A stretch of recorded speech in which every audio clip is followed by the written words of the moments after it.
Thank you and welcome to the show this morning. The topic this morning is minority transplantation organ donation program. And we are fortunate to have with us to talk about organ donations and transplantation two persons from Meharry Medical College. First is Dr. MFaulkner. Dr. Faulkner is at Meharry Medical College, and with Dr. Faulkner is Dr. Roderick Stevenson. Dr. Stevenson is a transplant surgeon at Meharry Medical College. As a matter of fact, he is the chief transplantation surgeon at Meharry Medical College. And Dr. Faulkner, let me welcome you and Dr. Stevenson to the show this morning. Thank you very much. You know, Dr. Faulkner, I think that what we'd like to do this morning is to talk about minority organ donations and tissue transplantations and other issues dealing with the problems that minorities have in terms of organs and tissue donations.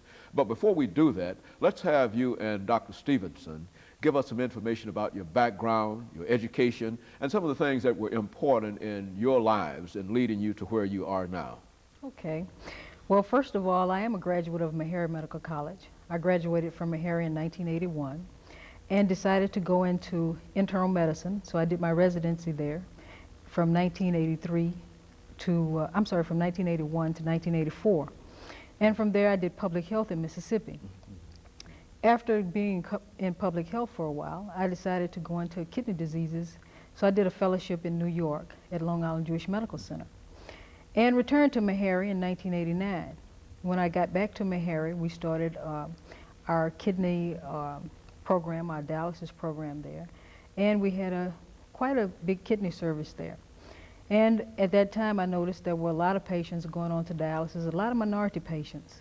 Even though this state is only 15% minority, we end up about 50% on the dialysis waiting list. So a lot of us are in the end-stage renal disease program.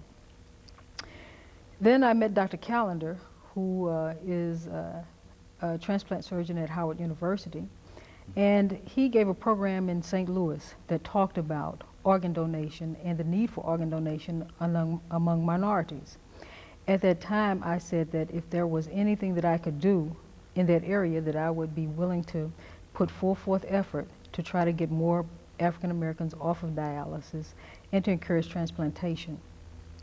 And after that, I worked at Meharry for about 3 years on very small grants that dealt with organ donation. We had a community program, then we had a national health professional program for students at HBCUs, which was quite successful. But later, after Meharry decided to move over to the General Hospital for renovations of the hospital, I decided not to apply for a grant at that time. But Howard, Dr. Callender at that time at Howard University, had received a national grant to set up local minority organ transplantation education programs in cities across the United States. And Meharry received one of those awards from Howard University. And therefore we've been working now with the MOTEP program, which is the Minority Organ Tissue Transplantation Education Program. And now we're starting this year, we're going full force, and hopefully we can work with the Kidney Foundation, the NAACP, and Tennessee Donor Services, as well as the Leukemic Society, which deals with bone marrow transplantation. And hopefully we can get enough people to donate for minorities to donate for bone marrows, so we can get some people who need bone marrow transplantations who are minorities off the list as well. Very good. Dr. Stevenson, I think that she's talked about quite a bit of activity in the area of minority donations, but now organ donations. But now when it comes to organ donations, and I think as your green scrub suit would indicate, when it comes to organ donations as the chief transplantation surgeon at Meharry, what do you see and how do you see this as an issue? But first, give us some information about how you became the chief transplantation surgeon at Meharry Medical College.